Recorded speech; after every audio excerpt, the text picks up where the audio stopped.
6/25/16. First therapy session. Went well, felt better. Got home and ex-boyfriend seemed distant. Tried to include him, went to a movie. He started to talk during the previews, which I hate. If I'm gonna spend $12 on a movie, I want to enjoy everything. I told him to please stop talking. And at this point, we were cuddling. He got angry because for him, he likes to talk during the previews and sometimes the movie. I instantly became distant and pulled back away from him. Thoughts went through my head. How could I have chosen someone so rude? Why do I love him? If he can't stay silent and let me enjoy the movie, I don't want someone like that. At night, I went to bed angry. In 2016, before Trump's election, I was in a really bad mental health place. I hadn't gone to therapy. I didn't know what was wrong with me. And I was in a relationship that was toxic. Now, I understand it might seem silly to you, talking during previews and during a movie at the movie theater, but to this day, I still don't like it. It just doesn't ruin my whole day anymore. I tend to talk a little during movies. I apologize. Oh, that's okay. I don't mind. Okay, cool. Oh, it's starting. Okay. I'm worried about my dog. I know that all you have to do is tell them that. I'm worried about my dog. She's watching. Pretty sure my dad's a nymphomaniac. That's whatever. She probably doesn't even understand the movie. Stopped going to the movies a few years ago. I had a really bad experience with my stepdad. Can you please control him? But this 2016 Brittany is right. How could I be dating somebody so rude? She just didn't know how right she was. Because I'm now married to somebody who would never talk in a movie theater. Again, we're here.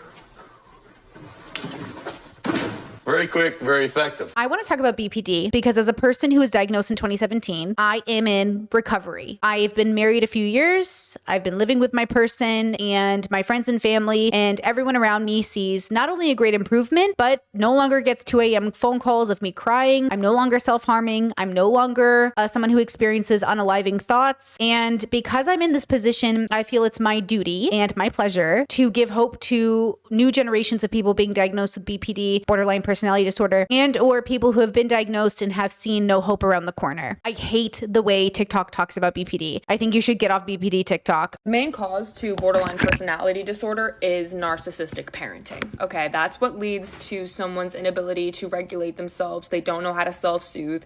And so when they get put in pressure positions of authority and control, that's why a borderline will snap and be triggered into a fight or flight response of narcissism. Welcome to Debunks, where I debunk BPD misinformation seen on social media.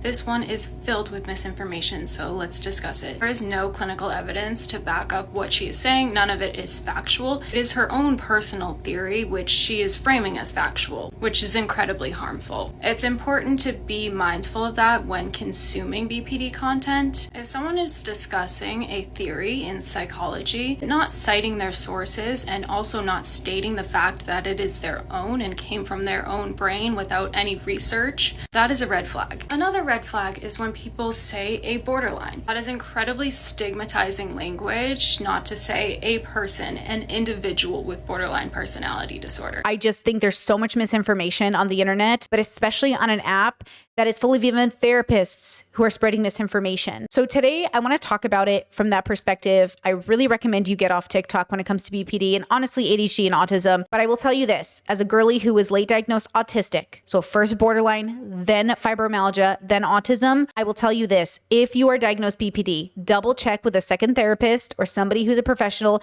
in autism with women and just make sure it's not autism. Because a lot of people came to me, even the people who diagnosed me with autism, and said, do you think your BPD diagnosis was incorrect? Because some autistic women do get misdiagnosed BPD when they're autistic. Now for Brittany, for me, I'm Brittany Simon, that's me. We do philosophy through pop culture. If you're new to my channel, welcome back to my podcast, which is very friendly to neurodivergent people, hence why it is so visually stimulating. And I get it, I'm a visual learner myself. I do think I have BPD, and I do think I have autism, and I do think I have fibromyalgia. Even though sometimes you are convinced that you're just making up your symptoms, the proof is in the pudding. And I've got a ton of journals in front of me of a very angry, lonely, self-harming Brittany who's burning out, who was from the outside very resilient, very independent, very good at money, very good at job, very good at working, but internally was suffering so deeply. Yesterday, I was so happy and I was feeling beautiful and smart and successful, and 3 whole people had purchased things from my Etsy shops. I was feeling so great. I mean, when one person purchases something, I'm super happy. And then this morning something happened and now I'm triggered into this just horrible feeling of loneliness and alienation, and I feel ugly and stupid, and it's kind of funny because when you're growing up and you're going through really hard times, you think, when will this be over? And now that I'm 24, I thought I would feel a little bit more able to take care of myself. And even though I figured out ways to do it, I don't know, I always feel really, really alone when I don't have people around me. And I know that's contradictory to what I'm about to say because, I live with people right now and I just want to go into like a little hobbit hole and not come out. I don't want to have roommates right now. I just want to hide and not show my face and be left alone.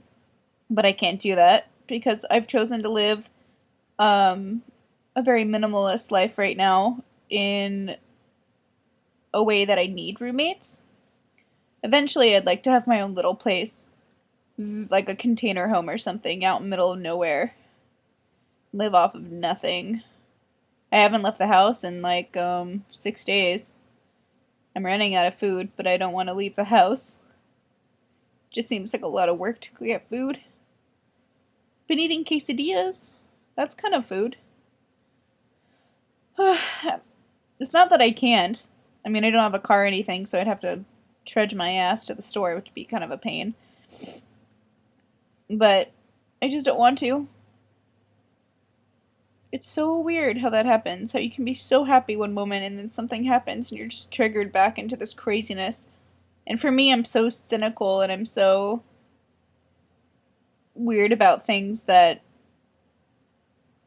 I don't know, you can only be positive so often, but I know I'll be fine in a few hours. I'll start working again and making tote bags and reading books. Like, once I start working again, I'll be fine. But right now, I'm sad. I'm not a medical professional. I'm not someone who's saying she's the smartest, most secure person, but I'm somebody who over the years has become much more secure because philosophically speaking, I found my place in the universe. I feel like I've healed so many of my pain, hurt, wounds, childhood trauma. I feel like so much of my life makes sense now because I did the work, and I did the work thanks to Marsha Linehan, who is the creator of DBT, and that therapy really saved my life. She has a memoir called Building a Life Worth Living. I do recommend. She is one of the 3 therapists I want to recommend today. She has videos on YouTube. She is the creator of DBT and she has borderline herself. There's also people like Dr. Kirk Honda, who specializes out of Seattle, psychology in Seattle. You've probably heard of his channel, in personality disorders, and is very kind and compassionate to people with BPD and PD. There's Dr. K, who focuses more on a male-focused audience, but men can get BPD too, gender fluid people, non-binary people. And he also talks about recovering BPD. If you have a therapist, if you have TikTokers, if you have people in comment sections saying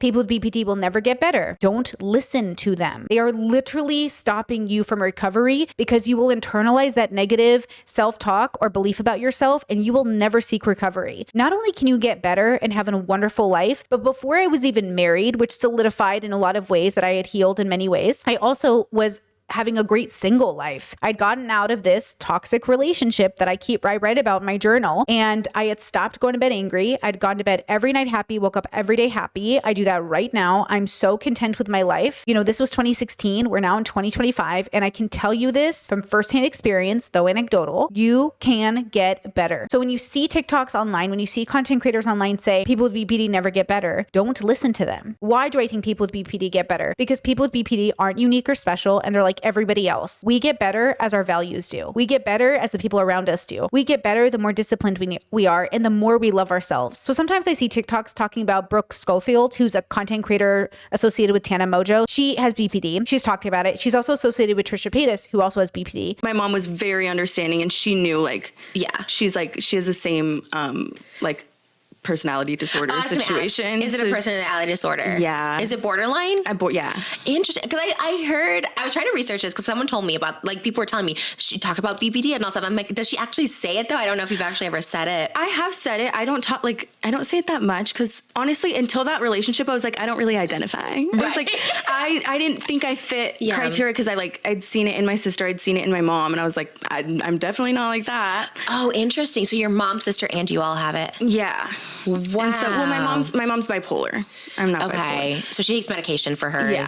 Because borderline, you can't take medication. Yeah. And a lot of times I feel like a lot of people with BPD, you don't really like notice it as much until you're in a relationship. I feel like it's way, way, way more amplified in a relationship. Yes, very much so. And I know there's a difference in Trisha that I have seen, though I would caution people from romanticizing Trisha's health recovery, because in so many ways she really did play on her illness in order to sort of make it in capitalism, become a multimillionaire, but never really embody an apology for all the things that she had done over the years that were incredibly hurtful. This is the last video you're gonna see of me like crying and being crazy, I swear. She did in many ways play into the stigma that is associated with BPD. And now I'm a chicken nugget. Though she's not responsible for, being the billboard for BPD. At the end of the day, none of us are responsible for representing all of BPD, because you meet one BPD person, you meet one BPD person. Obviously, the videos I showed are pretty dated, but even in 2024, Trisha appeared on the Call Her Daddy podcast. And in this podcast, they said that they were kidnapped many, many times. I mean, I've been kidnapped a bunch of times where it's just like you wake up in like a truck and the truck's moving and stuff like that. Yeah. Trisha? Yeah. Pause. Sorry, what? Yeah, I got kidnapped. Well, I guess, I don't know if it's kidnapping if you're over 18, but I was 19. I so. think I've been abducted, I guess. It's kidnapping, no matter if you're 45 Wait, or really? 50. Yeah. One of the things I look for in accountability is sort of bettering one's language.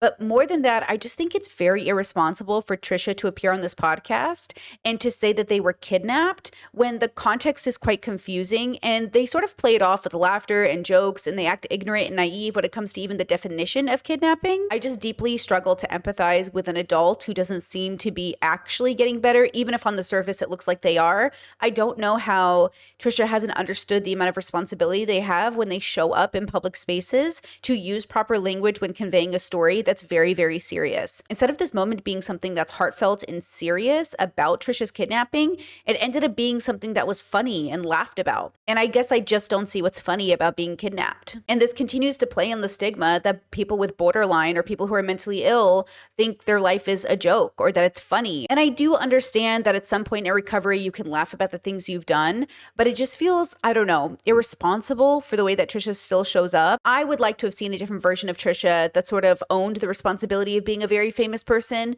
But I mean, at the end of the day, they are a celebrity, and most celebrities certainly aren't taking on that responsibility. Brooke Schofield has announced she is engaged. She uploaded a series of photos of her on holiday with the caption "Engagement Moon," and she showed off her huge diamond ring. Brooke confirmed her engagement to her fiance, a man named Miles Canton. Now, not much is known about Miles. According to Brooke, the couple have been dating now for around a year, but he's reportedly 38 years old. Brooke is 28, and Miles is apparently the son of Neil Canton, who is a very high up movie producer who even produced the film Back to the Future. I saw a TikTok that said, Brooke is getting married, and people said it's her BPD. Of course Brooke would do this. She's BPD. Brooke Schofield getting married after only knowing this predator of a man for 4 months makes perfect sense. Like, it actually makes perfect sense when you're thinking about the fact that she has BPD and the way that she talked about her ex in the past. She's like, no, I was so brainwashed. Like, I'll never do that again.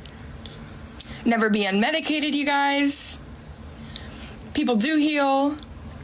Hey everyone, editing Brittany here. I just realized I probably should explain why this TikTok has so much misinformation as well. There is no medication for BPD, borderline personality disorder. BPD people can heal, so the implication that they can't is weird. They just made so many implications, like Brooke getting married after 4 months has something to do with her BPD, when plenty of successful people can get married in 4 months. It's not a matter of the time. It's not a matter of any of those things. It's a matter of values. And though the internet says this man is a predator, I'm not here to speak on that. I couldn't find definitive evidence, though there's plenty of sort of evidence. This video isn't about that, but this video is about the stigma that a lot of us face when being BPD that doesn't apply to us just because we have a diagnosis. It's just a perfect example of you can never get rid of the disease that is BPD. But that's not her BPD, that's her values. Schofield's engaged, which I don't know if it's like a hate train. I feel like there's, I see a lot of love, see a lot of people not happy about it. I saw just a comment of her talking about someone's bangs, and that became a whole, on my Instagram, I was asking this. Jimmy, I'll scroll through and show that I'm not just making this a hot topic, but literally it was the most requested thing to talk about. And I was like, oh my gosh, this is a lot. She was engaged. I said, okay, good for her. Mm-hmm. This is a year after the Clinton Kane series. Everyone's like, wow, that's pretty fast. But we also... Yeah, I thought they just had started dating. I didn't think that as well. Like, but yeah. if you... go for it. Right. So, and she's like, oh, I've only shown him twice. I don't know why people are mad. Right, because it's not as fast as people think it is. Because she doesn't show him that much, but they've been together that's for a while. healthy though, to not put everything online, your relationship or whatever. Right. People were not happy. Brooke and Trisha are also white girls on the internet who've said the N-word, who've done blackface. Oh, you want some Nick cake. And or tweeted things about building the wall. That was Brooke in particular. Yet none of those things have anything to do with their BPD. It has to do with their values, the way they were raised, the families who, and the environment in which basically guided them into adulthood did a bad job. Just imagine a racist tweet from like 10 years ago, and it's probably in this list somewhere. We've got ones about her friends yelling racist profanities in a movie theater while people of color are sitting behind them. I said so many accidentally racist things last night, I don't even know how I made it back to America. Oh my God, I swear I had nappier hair this morning than most African Americans on this end of our country. Hashtag Afro. And you know, this was tweeted in 2012 when Brooke was literally a child, I suppose. But the tweets in question range from like 2012 all the way up until she was 20, I think. Our friend Brooke here was really trying to cover all her bases, by the way. Like, as you can see, it's not just racist against black people. What do you call a Mexican baptism? All right, Brooke. And it's also not just racism. You know, we've got the F slur in there too, because literally, why wouldn't we? But she's also got a slur for, I think, lesbians right here. So low-key, Brooke Schofield, CEO of Equality. And, you know, between this and the fat phobia and all of this nonsense, I really think it's kind of easy to just write this off as very similar to the deluded ramblings of like any ignorant racist teenager probably raised around racism and who thinks this is funny. But the one that really got people, and I have to be honest, kind of got me as well, was when she tweeted, I guarantee if Zimmerman shot a white guy, this wouldn't even be a story. Newsflash, this wasn't a crime of racism, it was self-defense. And if you don't know what this is referencing, that would be none other than the murder of Trayvon Martin, the 17-year-old black kid who unfortunately lost his life in 2012, which she is here trying to downplay as an act of self-defense. So philosophically speaking, the reason Marsha Linehan's work speaks to me so much is because I grew up in a philosophy household. I've read thousands of books. I love philosophy. It's what I do for a living now on YouTube. This is my podcast channel, but I also stream 5 days a week. And we do philosophy through pop culture, right? That's a saying on my channel. And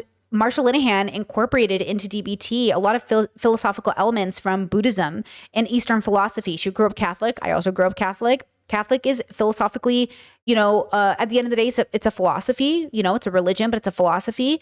A lot of great philosophers have come out of Catholicism. Now, great is doing a lot of heavy lifting here. I should say more like well-known, more than great philosophers, because they are controversial. You know what I mean? At the end of the day, they are adhering to a patriarchal religion that is homophobic and transphobic, and so it's not the healthiest or best, and absolutely sees women as second class. With that said, one of the reasons I think people like Marsha, Dr. K, Dr. Kirkonda, I think people like me who recover from borderline, I think the reason we do so well and they know that their clients can do well is because if you incorporate good values, then anything you're struggling with will become easier. And so this is, I think, really important because people with BPD actually do get better.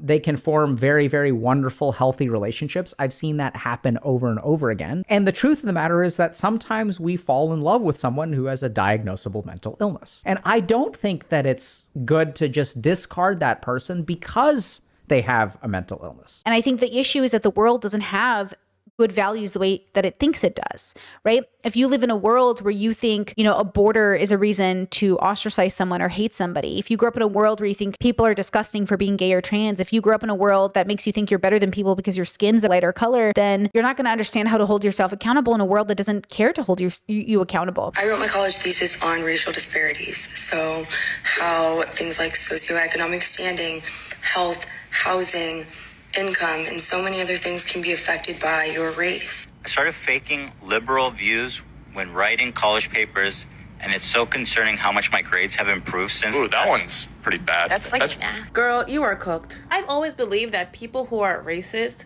suffer from mental illness, and it's not an excuse. And here's why.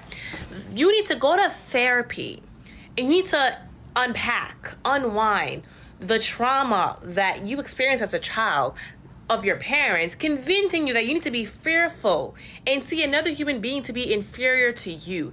just because they do not look like you. And because we know cancel culture doesn't work, it's not something I advocate for. I don't want cancel culture. I want accountability. I want people to get better. I want people to have the tools to recover. I think that they shouldn't necessarily have the life they had before, but they should have a life that reflects a learned behavior. They should learn, and so the life should reflect it. BPD just is an individual, unique experience. Same with autism. Like, I'm autistic. I hope you know I don't represent autistic people. At the end of the day, I can only represent myself and my experience. I'm also queer, and I could make a career on, and you could say Brittany's the BPD girl, or Brittany's the autistic girl, or Brittany's the gender fluid deconstructing gender girl. You could say a lot of things about me, but the one thing that I sort of am known for, at least right now, is doing philosophy through pop culture and trying to give people tools to say you can get better. We have to believe we can get better, because otherwise there would be no point, right? So I don't want you to fall into some nihilistic despair where you're like, I'm never going to get better. I'm never going to heal. And I certainly don't want you to listen to people on the internet who have been hurt by people who happen to have borderline and say, oh, they're the worst people ever. They'll never love you. They'll never care for you. That's just not true. I think until we begin to realize like the world is sort of like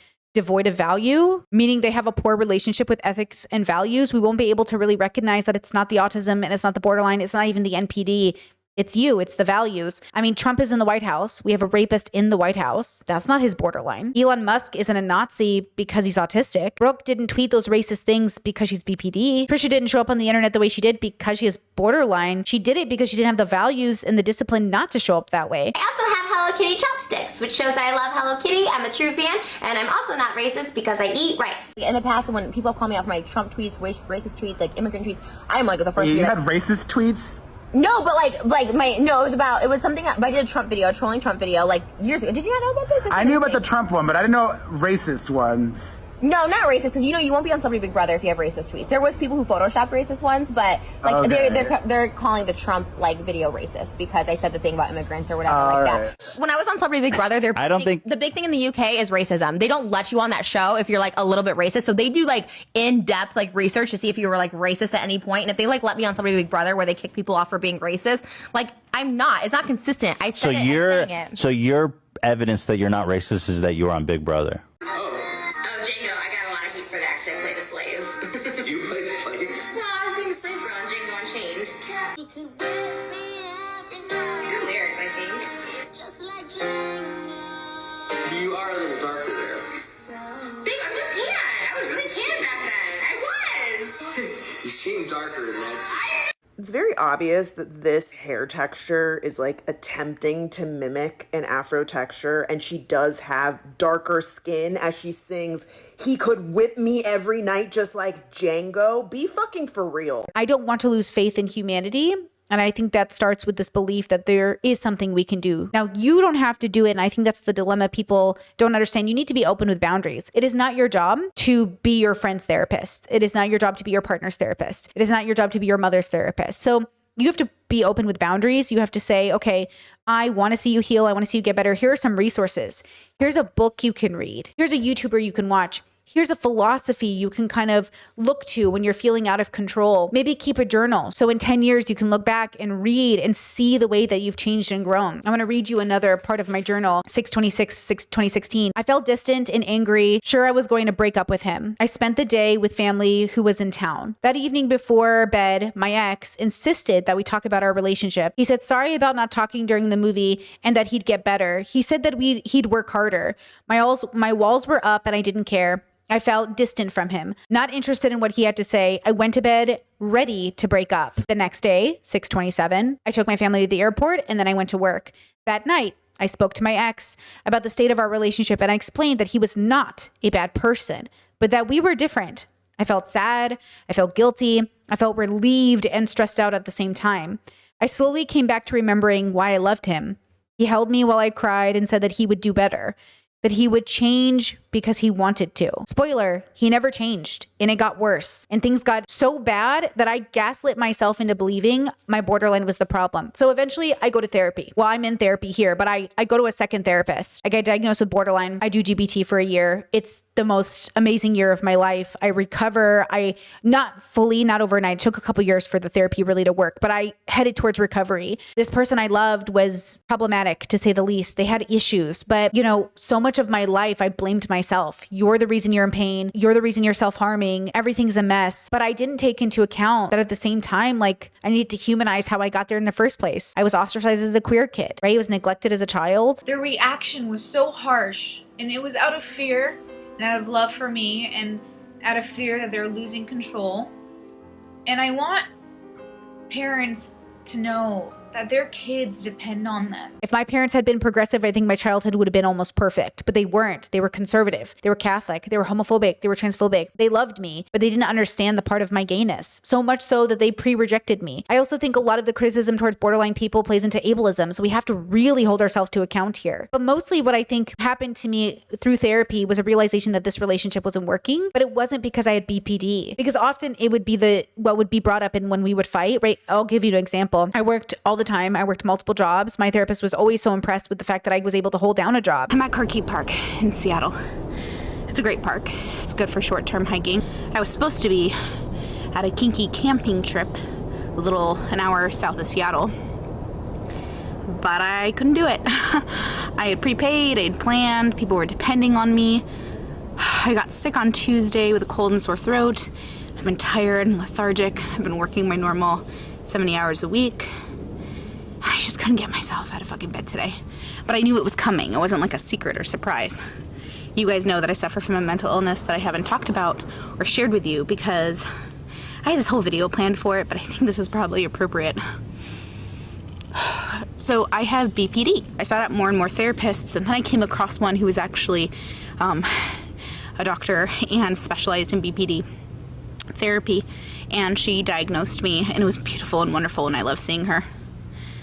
She's very like a dom version of a therapist where she's very like, this is what we will do. And I like that and I need that. Explain to me like I feel things 5% more than everyone else, right? So I feel anger 5% more than everyone else, and sadness and happiness and all these things. And then as you grow up as a child, people often tell you you're being too emotional or overreactive. And because they don't know any better, you as the child tries to compensate for this. And then you switch into like one mode and other modes and extremes. I come across as spontaneous, but really it's just my BPD telling me to run. I'm constantly in flight or fight mode. I rarely am just like ecstatically happy, but when I am, oh God, it's euphoric. You know, sometimes I feel so happy that I'm like, this must be like, you know, this must be what drugs feel like, because I've always been afraid of being dependent on substances. I think because of the BPD, where I just fear somebody else taking control. I was responsible. People in my life that I told them I had BPD didn't believe me because they didn't see it, because I was what they call a quiet borderline. I isolated. I hurt myself. At points, my friends would see that my mood would switch and that I'd get grumpy, but I don't lash out. I don't send mass text messages to people. I don't threaten people. I've never cheated. From the outside, a pretty stable person. I really suffered in silence a lot, but I think my friends who knew, right? I was calling my bestie of 27 years on the phone at 2 a.m. I was calling my sister. I was crying. I was self-harming. I had unaliving tendencies. Like my therapist knew. I had a nurse who called me once a week to check in on me. So people knew. It just like, it wasn't that stereotype, but that's the problem with the stereotype is like, it's only so truthful and the rest of us suffer often because of it. And it often is carried out. The stereotype is, I think, amplified by people who hate us and don't want to see us recover. So I really warn you against that. But I would work like these 20-hour shifts and I would come home to this partner and the house was a mess and food wasn't made and they'd be at home playing video games. And I'd say like, hey, like this isn't fair. And I would break down. I'd be like, look, even when I prepare a tray of chicken and I ask you, please put it in the oven so it's baked when I get home, he didn't do it. And then I would break down and he'd say, oh my God, your borderline's crazy. You're out of control. And then I would be like, yeah, maybe it is my borderline. And it would make sense for him to do his own thing and not have dinner ready, but no.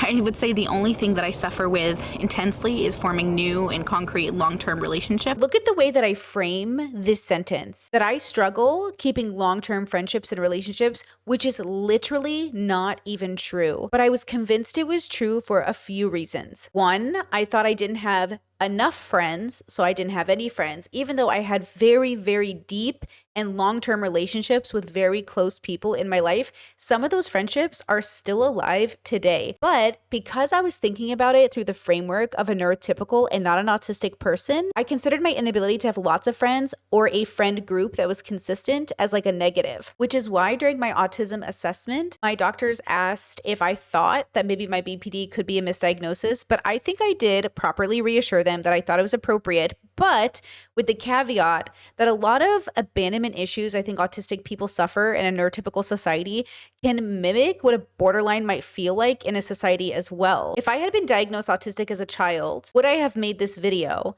in which I claimed I didn't have long-term friendships or relationships? I guess I'm just trying to make it clear that the borderline experience is nuanced and we all have different reasons for our why, like why we do stuff. I just don't like it being reductive and saying, oh, you're borderline, so you'll never be happy, or you're borderline, so you'll never fall in love, when that just obviously isn't true. But then maybe I'm a bad spokesperson for BPD because maybe I don't even have it. But see, am I tricking myself into thinking I don't have it because I don't, quote, show up in the world like a Trisha Paytas or a Brooke Schofield? I'm not even sure how to make this video without it sounding like I'm trying to distance myself from BPD people, or that I'm trying to even suggest that I'm just autistic, as if that doesn't come with its own challenges. I think what I'm trying to do is just say that you can get better and you can have a good life, and regardless of what's on your medical paperwork, you are not defined by it. Once I solidified my values, once I headed into my 30th year, once I realized like it's not my borderline, it's our value differences. Like I was right. These journal entries where I say to him, like, we have different values. And he kept saying, no, that's not it. It's your borderline. I realized like, okay, I'm being like gaslit. I'm being abused. I wasn't hit. I wasn't any of those things, but I was cheated on. I was convinced it was me. He convinced me that my borderline made him feel abandoned, so he had to cheat. He made my life hard, but I made my life harder by staying. My life got instantly better the moment I blocked this person and never talked to them again. I got better. My life philosophically got better. My mental health got better. My relationship with everyone around me got better. My relationship with money got better. I went 3 years single, having the best time of my life. Yeah, that's crazy.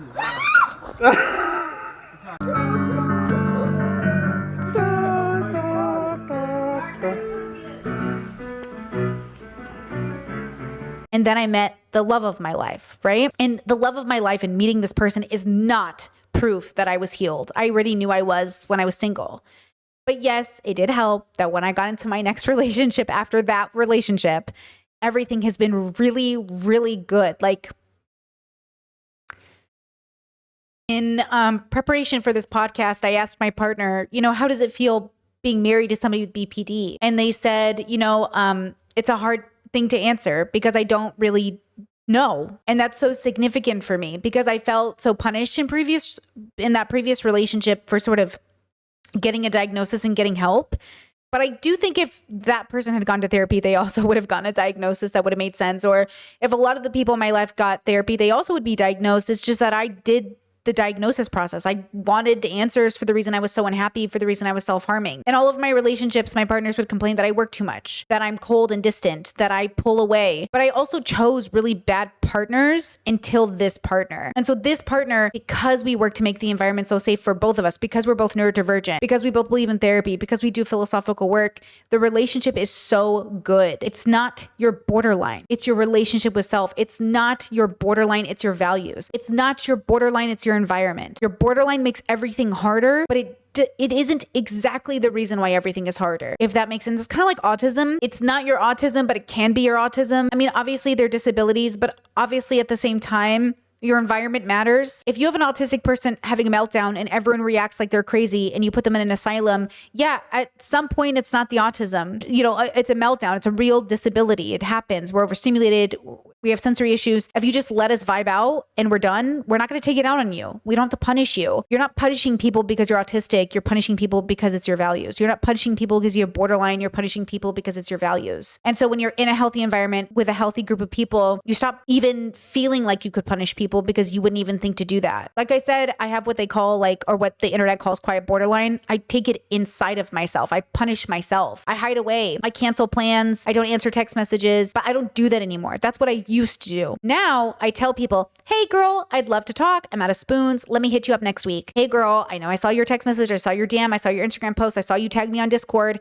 Give me a few days. I'll get back to you. And it's not even my borderline. I'm just tired. I'm out of spoons. I'm chronically ill. Now I have fibromyalgia. I'm autistic. I burn out. Borderline is this thing that people just default to the answer for everything that's wrong with you. But the truth is like sometimes you're just tired. Sometimes you're facing somebody who's deeply cruel to you. Sometimes you're just being abused. It's not your borderline. You're actually being abused. Sometimes it's not your borderline. Sometimes you're just dealing with a bigoted person. We're not eradicating people. You were trying to say that because it makes us look crazy. That's what you're saying. No, I said I want to eradicate a whole ideology of transgenderism. If you're sitting in a home where you're working 20 hours a day and you're coming home to a person who's playing video games and not helping you, and then they beat you down so hard over a long span of time to the point where you break down, yeah, of course you're crazy. You're dealing with a person who's deeply cruel, a person who's abusing you. It's not your borderline. You're being abused. The things that I attribute to my borderline are things that I attribute to my borderline. Yes, there are things that I used to do, things that I can find in these journals that I'm like, that's the borderline. But the thing that's the borderline is the self-hate, is the self-harm, is the suicidal ideations,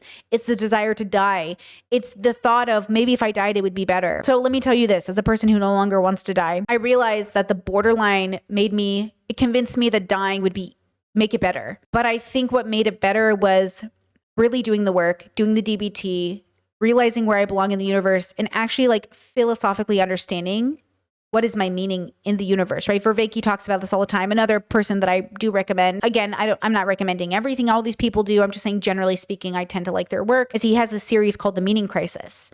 And it talks about humanity's, we strive for meaning. What's more meaning crisis than borderline? What's more meaning crisis than autism? What's more meaning crisis than chronically ill? Like, especially under capitalism? Yeah. Talk about a meaning crisis. So I really don't like the way the internet talks about borderline because they're never talking about helping you. They're only talking about the fact that you suffer. Guys, everybody suffers. You're not special because you have borderline. The suffering is different, right? Especially in a world with ableism and the way people talk about borderline. The good news is that you're not so unique that you can't get better. It's just like your tools might be different. And that's why I recommend philosophical work, right? It's why I recommend, this is Tao Te Ching, by the way. It's like one of my favorite little go-tos. It's like a nice little, open it up and read it. Non-existence. The Tao seems non-existent, but it is the basis of existence. The universe, the earth, and everything in it comes from existence. But existence comes from non-existence. Little like reminders of the fact that we're like on a floating rock in space, and you have every reason to be a good person and to try to be a good person, but it's hard. Again, people want to blame borderlines for everything that's wrong with the world, but like, how do you explain this genocide happening in Palestine? How do you explain the Trump administration? How do you explain any of those things? Or do all those men just have borderline and that's the problem? They have no values. They have no right or wrong, no ethics, no morals. So every time you sit here and you're beating yourself up because, you had a bad attitude today, remember that your attitude didn't press a button to kill a bunch of people. Now, remember, we all have to hold ourselves accountable. So it's our borderline's an explanation, not an excuse. I need you to be extra kind to yourself in a world that is certainly not kind to you, and a world that convinces you every day that you're the problem, right? Another diary entry, 6/28/16 through 7/5/16. Felt okay and sometimes happy. I wasn't sure all the time about how long I could wait for him to be someone I wanted to be with 24/7. I began to panic again, 7/5/16. At midnight, when a female friend was leaving our house with her partner, she's in someone that I'm currently interested in romantically, but I at the time was in a polyamorous relationship, open relationship, and I was in a very queer, progressive community, though everybody certainly was struggling in their own way. It was a relatively good group of people, but there were definitely problems. The diary entry goes on, says, when we met, she was interested and I was interested. So we began to negotiate our relationship. But then I found out that she was only interested if her boyfriend could be included. And I didn't want that. I didn't want another relationship in which I'm with a woman, but only because her boyfriend's involved. I'm 90% gay and I'm sick of dating men. So I stopped seeing her. This is very funny now because I'm in a very queer relationship with a person assigned male at birth and I'm assigned female at birth, but I'm on her gender deconstruction journey as well. So looking back at these entries, there's like a cuteness to the memory and a sadness. Like I'm in a relationship that's toxic. People around me are like, break up, girl. But I can't because I feel bad abandoning people, which is so borderline of me. Like I don't want to abandon somebody who needs help, but they were bad enough that it was driving me crazy. It was driving me to self-harm. When I was single, when I was alone from this person, my life got better, but I also would miss them. So we do on again, off again. So I just wanted to make this video and say hi and let you know that, I'm sorry I've been in a funk and I haven't put out as much content. By the time you watch this video, about a week is probably gonna have to go by before I actually post it. I have decided to live our life separately, not together at all. But I think it's for the best for the both of us. My job, my burning out at work, like that was impacted from borderline, but also I would say autism. Who would I have been if I was born into a household that was progressive, that got me diagnosed young, that embraced my bisexuality or my pansexuality, like I wouldn't have had borderline. I would have known I was autistic as a kid. I would have had resources and help. School wouldn't have been a struggle. I wouldn't have questioned my identity my whole life. You know, so many other things would have changed, but it wasn't my life. That wasn't my life. And so I always say, as a medium traumatized person, somebody who grew up with parents that had better intentions than they could ever, you know, actually implement, a lot of my healing came from radically accepting DBT girlies here. I'm just a person on the planet. So are my parents and so are the people in my life. But I was toxic enough to think this relationship could work one day, even though initially I never even wanted to be in it. But this person begged me and pleaded and said, trust me, we're going to love each other. It's going to be so good. It was never what they promised. Also, my responsibility to stop living for the potential of this relationship healing. And so once I implemented what I really was taught in DBT, I think it took a few years to really like hit me. Okay, so 2016, I start therapy. 2017, I'm diagnosed with borderline. In 2019, I officially blocked this person and I never respond to them again. And my life fundamentally changes. I had therapy in, I had a couple therapists, but like my DBT therapist was like a year of DBT. It took me a couple years like for it to really like bubble pop, sink in. And then I fundamentally changed my life, right? And that's what I want for you guys. I want you to know you can fundamentally change your life. You can stop being the person you were before and be a healthier version of the person that you always knew you were. So when I say everything comes back to values, I say it because for my life it did. Once I got my values solidified and I really understood like where is my line, and values change over time as you mature and get older, of course, it allowed me to say no to certain people quicker. And I'm still learning every day. I'm learning my values. I'm reassessing my values. I'm getting better. But I just really hate the way people talk about borderline on the internet. It's so dehumanizing. It's so untrue. You can get better. You can recover. With the right therapy, philosophical work, and values, you will get better. And I just don't want you to be on borderline TikTok full of misinformation and think you're never going to get better. Your borderline doesn't make you a bad person. Your values do. And you can always change your values. All right, that's it. Thank you for watching. Have a great day, and I'll see you for the next one. Bye-bye.